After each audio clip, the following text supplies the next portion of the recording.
রসুল আপনার হাতে হাত দিয়া, আপনার হাতে হাত মিলায় যারা আপনার নিকট বায়াত গ্রহণ করে, প্রকৃত পক্ষে তারা আল্লাহর হাতে হাত মিলায় তারা আল্লাহর হাতেই বায়াত গ্রহণ করে। ইয়াদুল্লাহি ফাওকা আইদিহিম, কারণ তাদের হাতের উপরে আল্লাহ পাকের হাত থাকে, তাদের হাতের উপরে থাকে মহান আল্লাহর হাত। কি কথা! এতটা গুরুত্বপূর্ণ, এত বেশি মর্যাদাপূর্ণ আমল হলো বায়াতের আমল। সেটাকে তুমি মুসলমান অস্বীকার করো। তুমি কোন দুনিয়াতে বসবাস করো? কোন কিতাব থেকে, কোন দরিয়া থেকে তুমি ইলম কালাম হাসিল করছো? সে শুদ্ধ দরিয়া না অশুদ্ধ দরিয়া তোমার? হ্যাঁ, এখনো তুমি হুঁশে আসো না। তোমার রসুলের কথা এবং আদর্শকে তুমি জলাঞ্জলি দিতেছ, বিসর্জন দিতেছ একজন মানুষের কথা শুই না। কি হলো মুসলমানের?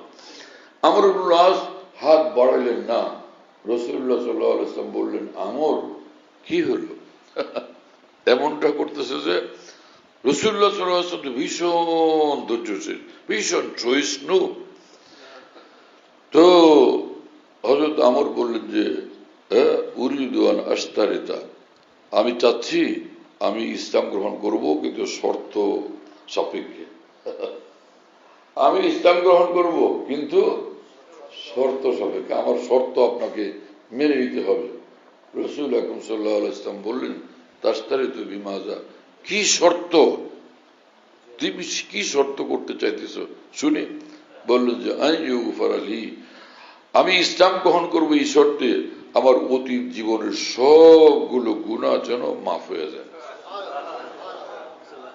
হ্যাঁ, তখন রাসূল পাক সাল্লাল্লাহু আলাইহি ওয়াসাল্লাম বললেন, ইয়া আমর আমা আলিমতা আন্নাল ইসলাম ইয়াহদি মা কানা ক্বাবলাহু, হে আমর ইবনুল আস, তুমি কি এই কথা এখনো জানো নাই যে ইসলাম যখন গ্রহণ করে তো সাথে সাথে অতীত জীবনের সব গুনাহ মাফ হয়ে যায়। যাদেরকে লোকেরা উপাস্য হিসাবে, মাবুদ হিসাবে মনে করে পৃথিবীতে, বিভিন্ন দেশ, বিভিন্ন ধর্মে, তো তাদের তো কিছুই ক্ষমতা নেই।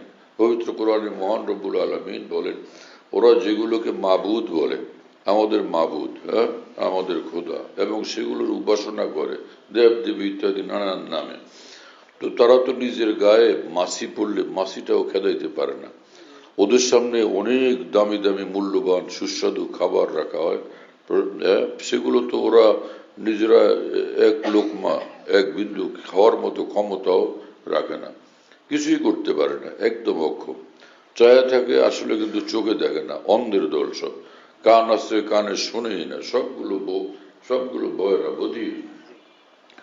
তো যে নিজের শরীর থেকে একটা মাছি খেদানোর ক্ষমতা রাখে না, সে মানুষের খোদা হয় কিভাবে? সে কারো উপকার করবে কিভাবে? কাউকে তার বিপদ থেকে রক্ষা করবে কিভাবে? এগুলো আসলে খোদা না, এগুলো শুধুই মনের একটা ধোকার থেকে মানুষ এগুলো তৈরি করে নিছে। এগুলো মানুষের মনের একটা খেয়াল, কোনোভাবে এরা খোদা না। এক লা ইলাহা ইল্লা হুয়া, যিনি আসমান জমিনের মালিক, সমগ্র জাহানের মালিক, সমগ্র পৃথিবীর মালিক এবং সবকিছুর মালিক, সে মহান আল্লাহ প্রকৃতপক্ষে তোমাদের মাবুদ। তিনি তোমাদের স্রষ্টা, তিনি তোমাদেরকে লালন পালন করেন, তিনি তোমাদেরকে খাবার দেন এবং তোমাদেরকে হায়াত দানকারী, মৃত্যু দানকারী।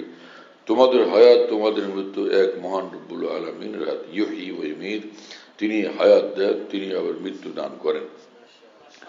এগুলো সব ঈমানের কথা, এগুলোকে মানতে হবে, বিশ্বাস করতে হবে। হ্যাঁ, আল্লাহ তাআলা আমাদেরকে কামিল ঈমান নসিব করেন, সহিহ ঈমান, কামিল ঈমান নসিব করেন।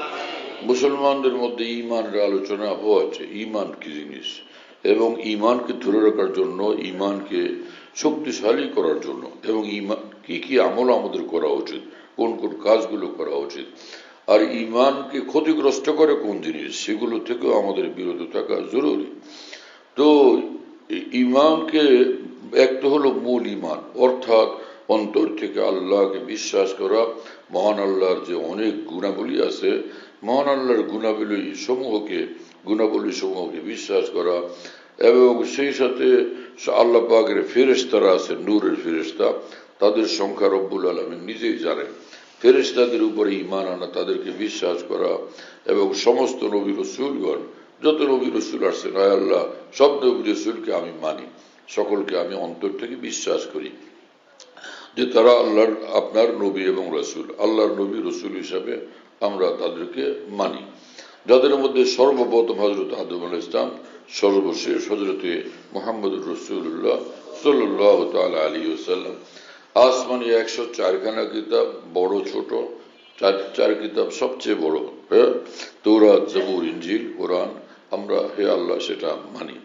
সর্বশেষ কিতাব কোরআনে কারীম যখন আসলো, এরপরে অতীতের সমস্ত আসমানি কিতাবগুলোর বিধানসমূহ চূড়ান্তভাবে কিয়ামত পর্যন্ত রহিত হয়ে গেছে।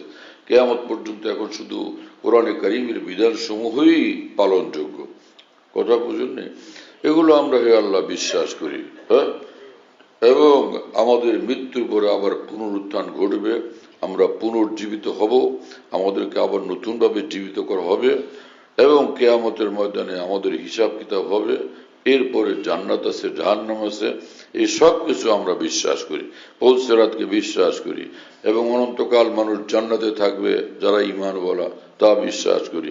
আর যারা কাফের মুশরিক, তারা চিরকাল অনন্তকাল জাহান্নামে থাকবে, সে কথা আমরা বিশ্বাস করি। তাকদীরকে আমরা বিশ্বাস করি, এবং কাল কিয়ামতে মহান আল্লাহর সঙ্গে সাক্ষাৎ হবে, আল্লাহ পাকের সঙ্গে মোলাকাত হবে, সেই কথা আমরা বিশ্বাস করি। লিকাই, কথা বুঝতেছেন প্রিয় বন্ধুরা? এই হলো মৌলিকভাবে ঈমান, এবং যার সবকিছুর মূলে হলো যে আল্লাহর কিতাব, আল্লাহকে আল্লাহ হিসাবে মানা, মাবুদ হিসাবে মানা, এবং এক আল্লাহ এই কথা মানা, এবং নবী রাসূলদেরকে মানা, আসমানে কিতাবগুলোকে মানা, আখিরাতের কথা বিশ্বাস করা, এইগুলোর সব ঈমান। এই যে ঈমান, এইটুকু যদি কারোর মধ্যে থাকে, দুনিয়াতে কোনো আমল তার মধ্যে নাই, না নামাজ, না রোজা, না হজ, না যাকাত, না জিকির, না তেলাওয়াত, না দোয়া, না মুনাজাত, কোনো কিছুই তার নাই, না তওবা, না ইস্তেগফার।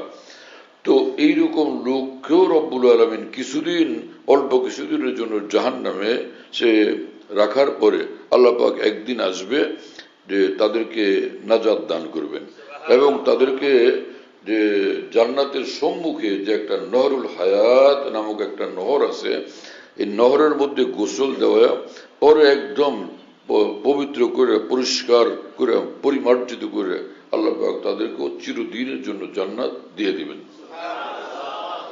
কিন্তু এটা তো কিছুদিন শাস্তির পরে, একদমই শাস্তি ছাড়া শুরু থেকেই জান্নাতে প্রবেশ করা যাবে কিসের দ্বারা? সেটা হচ্ছে যে ঈমানের পরে 5 ওয়াক্ত নামাজ তার মধ্যে থাকবে, এবং রমজানের রোজা থাকবে। 2, হালাল খাবে সে, হারাম খাবে না। 3, এবং কোনো কারো প্রতি জুলুম করবে না, কারো হক নষ্ট করবে না, কারো হক নষ্ট করবে না। এই কাজগুলো যে ব্যক্তি করবে, সে নিঃসন্দেহে জান্নাতে প্রবেশ করবে। কথা বুঝতেছেন প্রিয় বন্ধুরা? একদম পরিষ্কার কথা। আর এই সকল নেক আমল, এগুলো ঈমানকে শক্তিশালী করে, ঈমানকে বাড়ায়, ঈমানের স্তরকে, ঈমানকে আরো বর্ধিত করে, এবং সেই ঈমানের যে স্তরে ছিল, আজকের ফজরের নামাজ পড়লো, তার ঈমান আরো বাড়লো, ঈমানের নূর আরো বাড়লো। ঈমান বাড়লো মানে ঈমানের নূর বাড়লো, তাই না? ঈমান আরো শক্তিশালী হলো। সে ফজরের নামাজের পরে কিছুক্ষণ সুবহানাল্লাহ, আলহামদুলিল্লাহ, লা ইলাহা ইল্লাল্লাহ, আল্লাহু আকবার পড়লো, ঈমানের নূর এবং ঈমানের শক্তি, ঈমানের সক্ষমতা, সজীবতা, প্রাণবন্ততা এবং ঈমানের নূর আরো বাড়লো। কথা বুঝতেছেন প্রিয় বন্ধুরা? আবার জোহরের নামাজও পড়লো, তো ঈমান আরো শক্তিশালী হলো, আরো মজবুত হলো, নূর আরো বাড়লো, সজীবতা আরো বৃদ্ধি পেল। আসরের নামাজ পড়লো তো আরো বাড়লো, মাগরিব পড়লো তো আরো বাড়লো, এশা পড়লো তো আরো বাড়লো, আগামীকালের নামাজ পড়লো তো তার ঈমান আরো বাড়লো, ঈমান আরো শক্তিশালী হলো। এখানে একটা বিষয় লক্ষ্য করা, সেটা হচ্ছে, একটা হচ্ছে ঈমান যেটা অন্তরের বিশ্বাস, আর একটা হলো মানুষের আমল। ওই ঈমানের স্থান হলো, ঈমান যেখানে থাকে সেটা হলো অন্তর, কলব। এই কলব হলো, অন্তর হলো ঈমানের মহল, ঈমানের জায়গা, ঈমানের ঠিকানা। আর রোজা, নামাজ, হজ, যাকাত যা কিছু মানুষ করে, এগুলো মানুষের নিজের অঙ্গ প্রত্যঙ্গ তারা করে। নামাজ পড়ে, সেখানে কপাল ব্যবহার হয়, হাত ব্যবহার হয়, হাঁটু ব্যবহার হয়, তাই না? তো এইভাবে মানুষের জবান নামাজের মধ্যে ব্যবহার হয়। এভাবে যেগুলো মানুষের অঙ্গ প্রত্যঙ্গের দ্বারা, শরীরের দ্বারা, সোজা কথা শরীরের দ্বারা যে কাজগুলো, আমলগুলো সম্পাদিত হয়, এই সকলগুলোকে আমল বলে। হ্যাঁ, এটা সরাসরি ইমান না, ডাইরেক্টলি এটা ইমান না, এটা ইমানকে শক্তিশালী করে এমন জিনিস। আর যদি এরকম হয় যে এই জিনিসগুলো থাকলো না, ইমান দুর্বল হয়, কমজোর হয়। একটা গাছ আছে, তার ডালপালা সব আছে, বড় বড় ডালপালা আছে, আবার ওই যে ছোট ছোট ছোট ছোট শাখা প্রশাখা এগুলি থাকে না। হ্যাঁ, তো যখন একটা গাছ শুধু দাঁড়ায় আছে, তার সঙ্গে তার শাখা প্রশাখা ডালপালা সবগুলো থাকে, তো এটা ধীরে ধীরে আগের চেয়ে আরো শক্তিশালী হইতে থাকে। যত এগুলো আছে ততই তার মূল গাছটার মধ্যে শক্তি আছে, সজীবতা আছে, তার সক্ষমতা বেশি আছে গাছটার মধ্যে। আর যদি এমন হলো ডালপালাগুলো সব কেটে ফেলে দিল, এখন একদম খালি, তখন দেখা যাবে যে গাছটা ধীরে ধীরে দুর্বল, নিস্তেজ, নির্জীব। হ্যাঁ, এবং তার মধ্যে সক্ষমতার জায়গায় অক্ষমতা পয়দা হইতেছে। পুরা অক্ষম না হোক, কিন্তু ধীরে ধীরে অক্ষমতা পয়দা হইতেছে, তার শক্তি ম্লান হইতেছে, দুর্বলতা বাড়তেছে। যখনই কোনো গাছের মধ্যে, ওই গাছটার মধ্যে আবার সে ডালপালাগুলো আসলো, বড় বড় শাখা প্রশাখা হলো, এবং সে তার মধ্যে পত্র পড়লো, বাড়লো, অনেকগুলো পাতা হয়ে গেল, দেখা গেল যে আবার গাছটা সতেজ হয়ে গেছে, আগের চেয়ে সজীব হয়ে গেছে। কথা বুঝতেছেন? তো একটা হলো সে মূল গাছের গোড়া, সেটা হলো ঈমান। কথা বুঝতেছেন না? আর যে গাছের যে শক্তিশালী ডালগুলো, এগুলো সব হচ্ছে রোজা, নামাজ, হজ, যাকাত, ফরজ ওয়াজিব আমলগুলো। আর এর মধ্যে যদি পাতা না থাকে, গাছ একটা দাঁড়ায় আছে, একটা রেন্ডি গাছ, হ্যাঁ, একটা কাঁঠাল গাছ, অথবা যে কোনো একটা গাছ, অথবা একটা ঝাউ গাছ, শুধুই দাঁড়ায় আছে, কাণ্ডটা দাঁড়ায় আছে, কিন্তু ওর মধ্যে কোনো ডালও নাই, অথবা ডাল আছে কিন্তু পাতাগুলো নাই। দেখতে কি সুন্দর লাগে? আচ্ছা লাগে? তো এই যে মূল গাছটা, তারপরে যে এই ডালপালা, সেগুলো দরকার, কিন্তু মূল গোড়াটা যেরকম দরকার, ডালপালাগুলো এতটা জরুরি না, এতটা গুরুত্বপূর্ণ না। আর ডালপালাগুলো আছে, সেটাও দরকার, কিন্তু সে মূল গোড়ার মতো না। আবার পাতাগুলো আছে, কিন্তু পাতাগুলো ডালপালাগুলোর মতো গুরুত্বপূর্ণ না। কিন্তু শুধু ডালপালা থাকলে তো সুন্দর লাগে না। হ্যাঁ, তো এবং অক্সিজেন সেভাবে পাওয়া যায় না, ভালো মতো পাওয়া যায় না। যখন পাতাগুলো খুব থাকে, তখন গাছ শক্তি পায়, তার অক্সিজেন বৃদ্ধি পাইতে থাকে। তো এই যে বাড়তি পাতাগুলো আছে, যেটা তার সৌন্দর্য পয়দা করে এবং সৌন্দর্যকে বৃদ্ধি করে, এগুলো হলো সব মুস্তাহাব আমল, সুন্নতের আমল, মুস্তাহাব আমল, নফল আমল।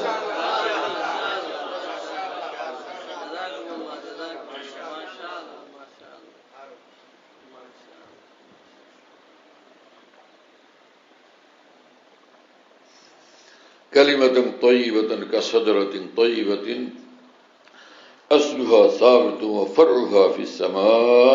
মহান রব্বুল আলামিন বলেন যে এই কালিমায়ে তাইয়্যিবা, হ্যাঁ, যেটা মানুষের অন্তরের মধ্যে প্রথিত থাকে, তো ফারউহা ফিস সামা, এই কালিমার ঢালপালা, শাখা প্রশাখা, এটা বৃদ্ধি পাইতে পাইতে একদম সে ঊর্ধ্বে উঠে যায়, আসমান পর্যন্ত পৌঁছে যায়, আল্লাহ পর্যন্ত পৌঁছে যায়। হ্যাঁ, এই আয়াতে পাক থেকে প্রমাণিত হয় মূল কালেমা, যেটা মূল ঈমান, সেটা জরুরি, এবং সেটাকে বাড়াইতে বাড়াইতে আসমানের ঊর্ধ্বে মহান আল্লাহ পর্যন্ত পৌঁছে দেওয়াও জরুরি।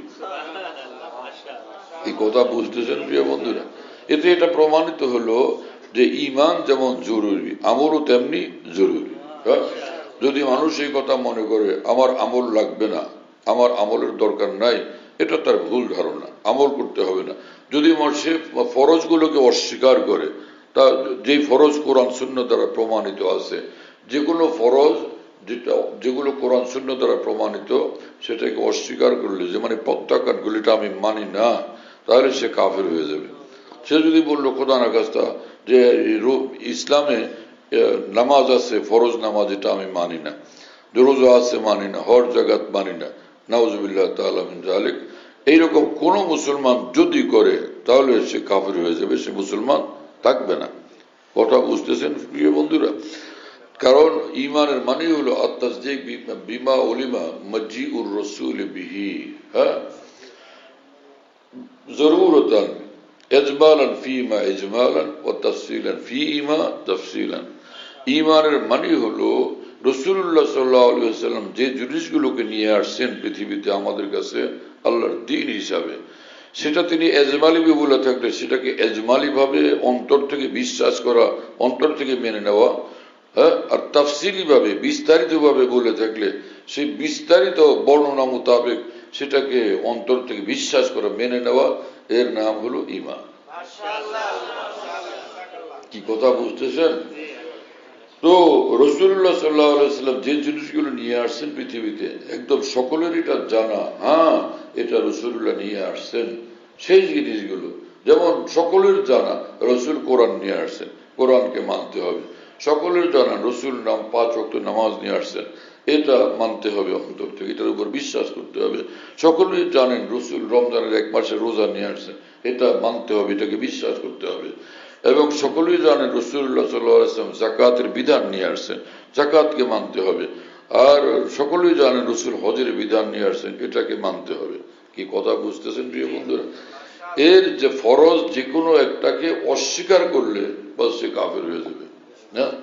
তো তাহলে এই বিষয়গুলো আমরা জানলাম। তো আমরা ঈমান আল্লাহ পাক আমাদেরকে দান করছেন, তো ঈমানের সাথে ঈমানের জন্য আমরা শুকরিয়া আদায় করব, সেই সাথে ঈমানকে শক্তিশালী করার নিকটতম সম্পর্কওয়ালা জিনিস যেগুলো, সেই ফরজ ওয়াজিবগুলো আমরা নিয়মিত আদায় করব ইনশাআল্লাহ তাআলা। এক্ষেত্রে যদি আমাদের ফরজ নামাজ ছুটে যায়, ওয়াজিব নামাজ ছুটে যায়, তাহলে সেটাকে আমরা কাজা করে নিব।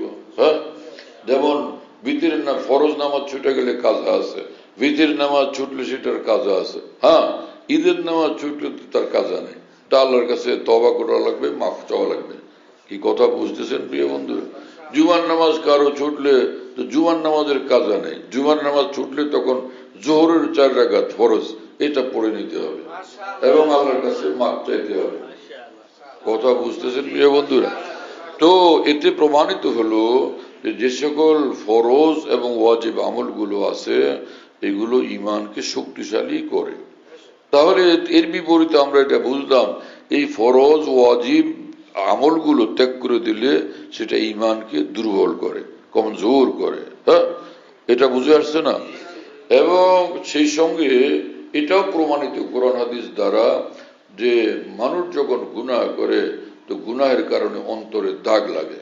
যে কোনো একটা গুনাহ করলে একটা দাগ লাগে, 2টা গুনাহ করলে 2টা দাগ লাগে, 3টা গুনাহ করলে 3টা দাগ লাগে, 100 গুনাহ করলে 100 দাগ লাগে, কালো দাগ। 1000 গুনাহ করলে 1000 কালো দাগ লাগে অন্তরের ভিতরে।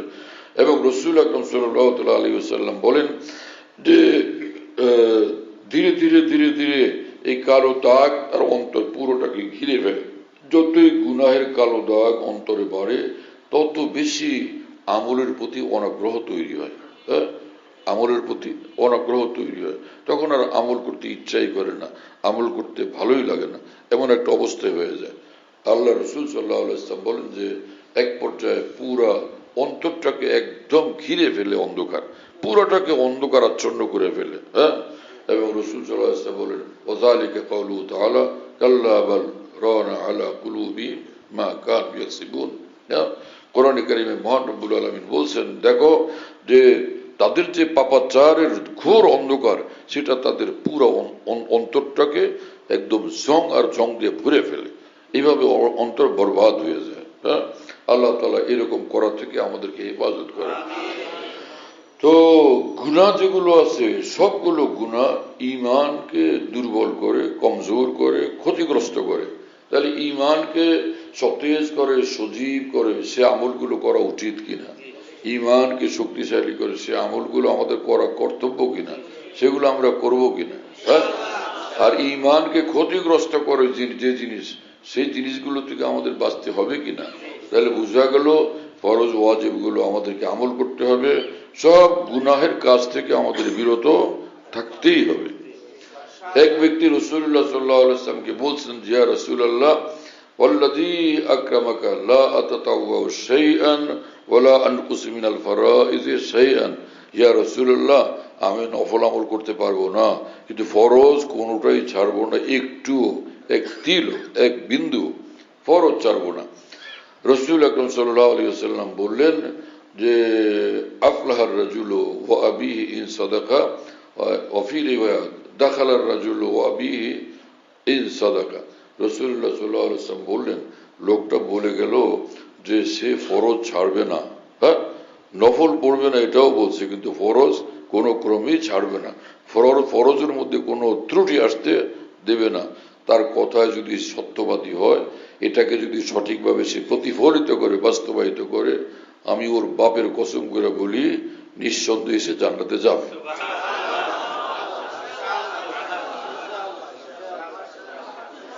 কি কথা বুঝেন নাই? আল্লাহ রাসূল সাল্লাল্লাহু আলাইহি ওয়াসাল্লাম কসম করলেন, কসম করলো ওর বাপের কসম।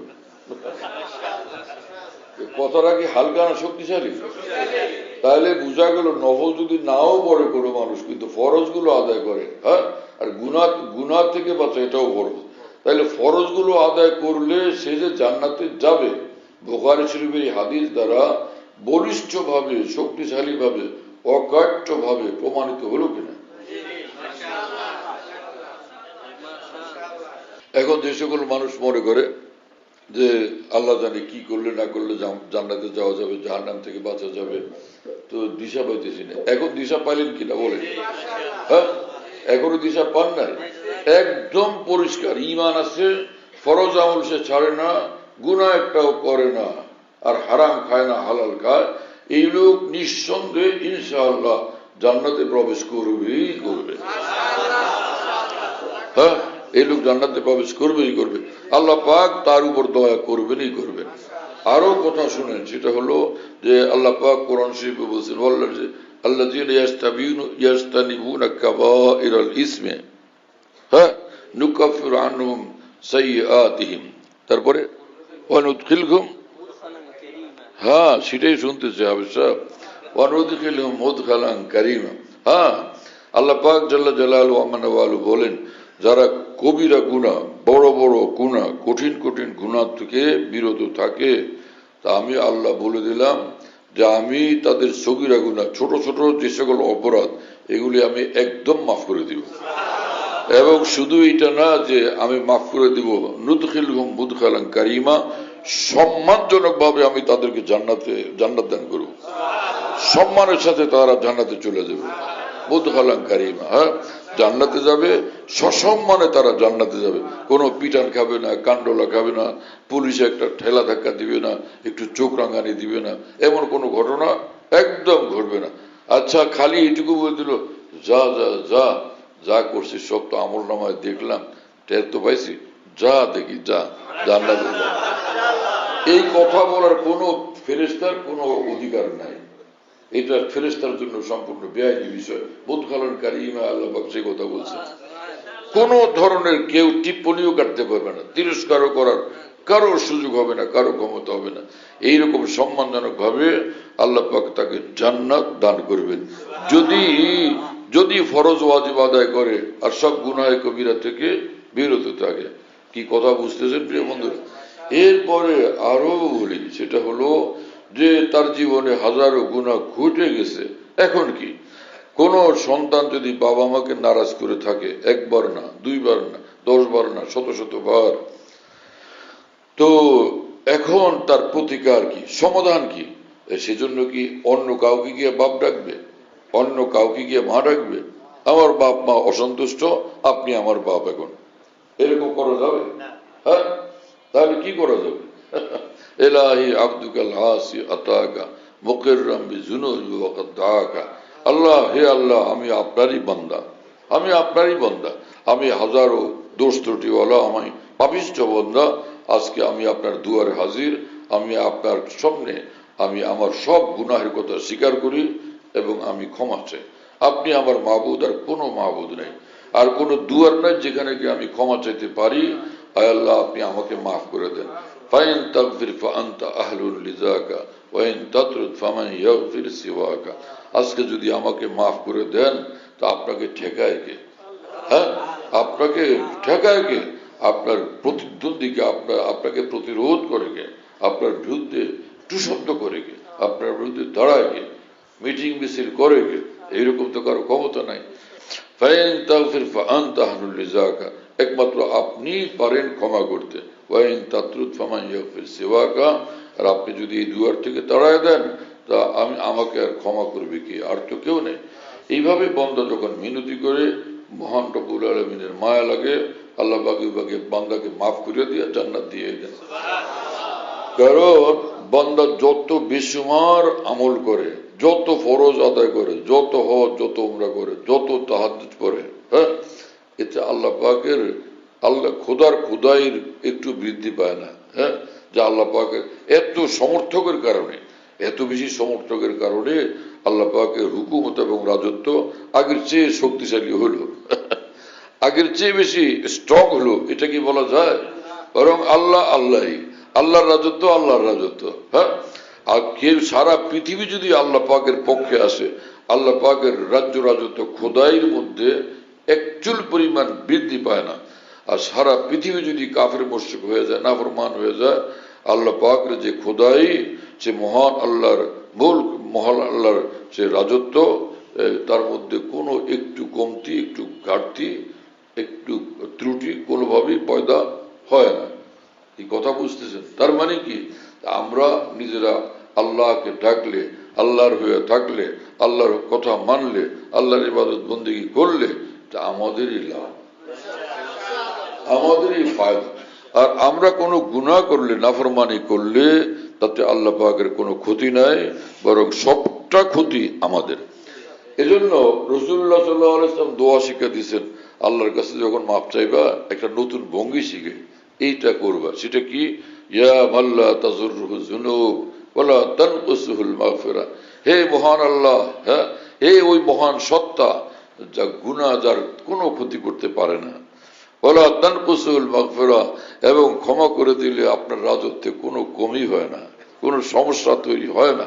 হ্যাঁ, হাবলি মা লা ইয়ানকুসুকা, যে জিনিস হাবলি মা লা ইয়ানকুসুকা ওয়াগফিরলি মা লা ইয়াজুররুক, যে জিনিস দিলে আপনার কোনো ক্ষতি নাই, আপনার কোনো সমস্যা নেই, সেটা আমার দেন, অর্থাৎ ক্ষমা দান করেন। ক্ষমা করে দিলে আপনার কোনো সমস্যা তো হয় না। এবং যে জিনিস আপনার কোনো ক্ষতি করতে পারে না, সেই গুনাহগুলো আপনি আমাকে মাফ করে দেন। কি ভাষা শিক্ষা দিচ্ছেন রাসূলুল্লাহ সাল্লাল্লাহু আলাইহি ওয়াসাল্লাম। এটাকে সহজে মনে রাখার, যদি আরবি না জানেন, সহজে মনে রাখার পদ্ধতি যে, হে আল্লাহ,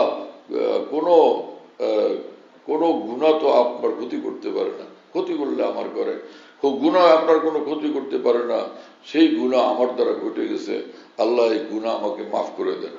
আর আপনি ক্ষমা করে দিলে আপনার কোনো সমস্যা হয় না, হ্যাঁ, সেই ক্ষমা আমাকে দান করেন। এবং হে আল্লাহ, আপনি ক্ষমা করাকে ভালোবাসেন, আপনার এই ক্ষমা করা এটা আপনার প্রিয় জিনিস, এই প্রিয় জিনিসটা আমাকে দিয়ে দিলে আমি কামিয়াব হয়ে যাই। ক্ষমা করা আপনার একটা প্রিয় জিনিস। ইন্নাকা আফুউন কারীম তুহিব্বুল আফওয়া, হ্যাঁ, আপনি ক্ষমা করাকে পছন্দ করেন, ভালোবাসেন। তো কোনো গুনাহগার না থাকলে আপনি পছন্দ করেন যে ক্ষমা করা, আপনি এটা ক্ষমা করবেন, কারে ক্ষমা করবেন? গুনাহগার তো একটাও নেই। হ্যাঁ, তো সে এই যে আপনার প্রিয় জিনিসটা, এইটা আপনি বাস্তবায়ন করে দেন আমার উপরে, যে যা তোরে ক্ষমা করে দিলাম। এইরকম ভাষা নবী আমাদেরকে শিক্ষা দিয়েছেন সাল্লাল্লাহু আলাইহি ওয়াসাল্লাম। এবং রাসূলুল্লাহ সাল্লাল্লাহু আলাইহি ওয়াসাল্লাম ভাষা কি?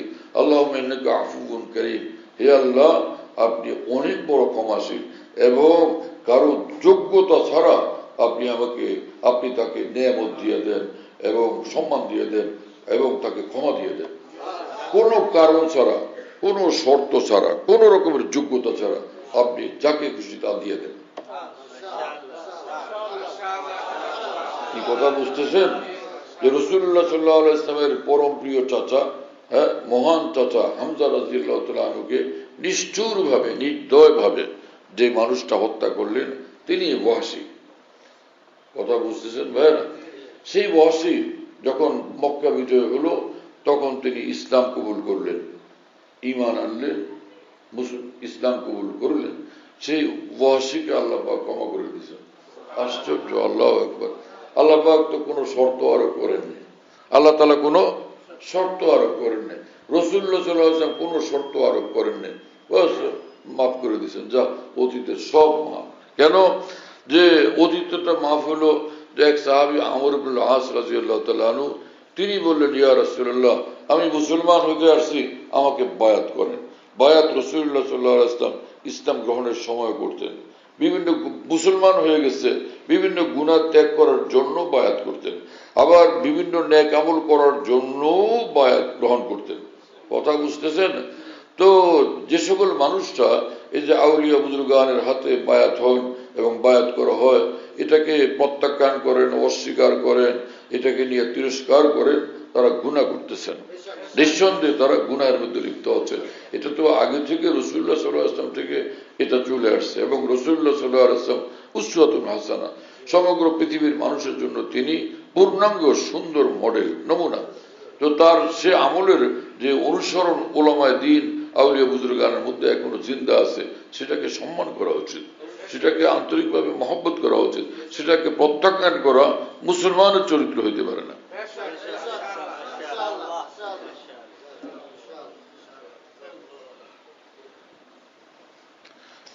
সাহাবী আমর ইবনে আস ইসলাম গ্রহণ করতে আসলেন এবং তিনি বললেন, আমি ইসলাম গ্রহণ করবো, আপনার উবসতিয়া দেখ, হে আল্লাহ রাসূল, আপনার হাত দেন, আমি হাতে হাত দিয়ে বায়াত গ্রহণ করি, ইসলাম গ্রহণ করি।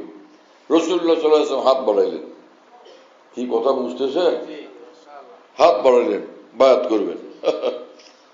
তো উনি নিজের হাত এখন ধরে রাখছেন, আর নিজের হাত বাড়ান, বললেন তো ওনার হাত লাগবে না বায়াত হইতে? হ্যাঁ, কোরআন শরীফে আল্লাহ পাক বলছেন, ইন্নাল্লাযীনা ইউবাইউনাকা ইন্নামা ইউবাইউনাল্লাহ ইয়াদুল্লাহি ফাওকা আইদিহিম।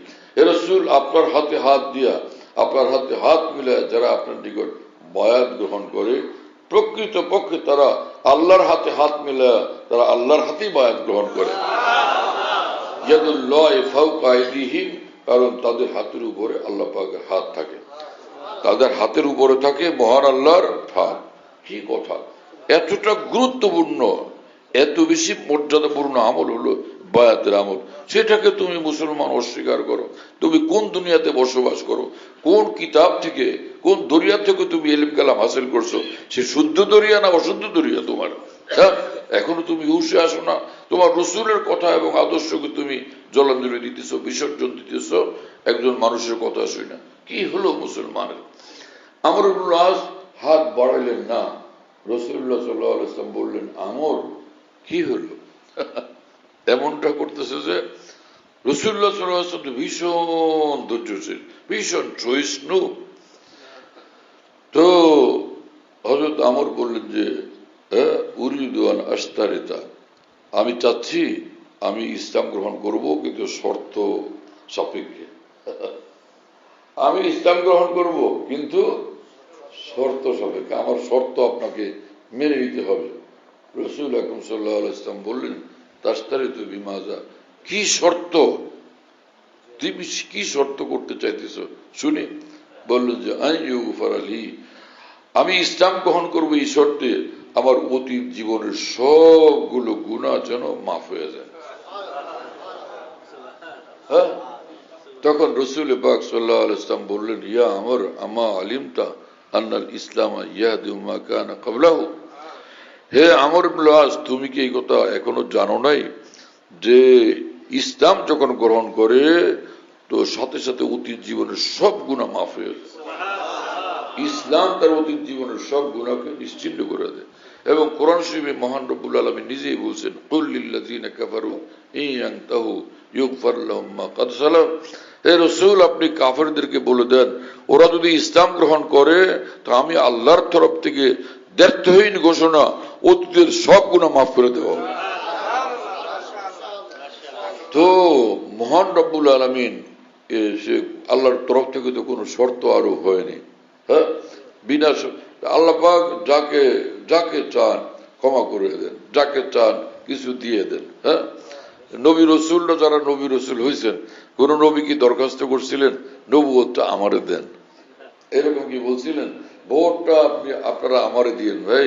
ভাই ও বোনেরা, ভোটটা আমাকে দিয়ে, হ্যাঁ, আপনাদের জন্য এই করব, সেই করব, এই করব, কত সব প্রতিশ্রুতি।